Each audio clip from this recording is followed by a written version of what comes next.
Ampalaya con carne, we got you. Magsisimula tayo sa paggigisa ng sibuyas at bawang. Isusunod na natin dyan yung pinalambot na karne ng baka.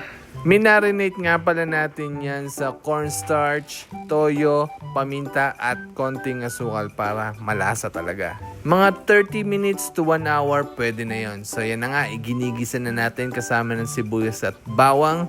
Yung sabaw ng pinagmarinatan natin, yun ang magsisilbing sabaw naman sa ating niluluto. At yan, pagkulo na ng konti, ay ilalagay na natin yung ating napaka-healthy ampalaya. Shoutout nga pala sa lahat ng aming mga followers. Makikicomment naman dyan guys kung tagasan kayo para alam namin kung saan nakaabot ang video na ito.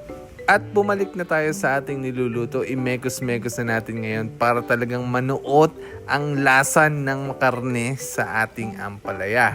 Pakuluin lang natin ng eksaktong 5 minuto at 30 segundo at yan ay maluluto na. Kung nakaabot ka sa part ng video na ito, makikilike naman, salamat. At ito, maluluto na yung ating ampalaya con carne. Nilagyan natin dito ng paminta para medyo umanghang ating niluluto. Ayan na guys, so ang bango.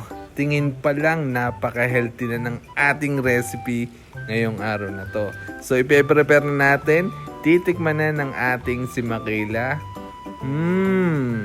First bite, ayos daw sabi niya. Let's go!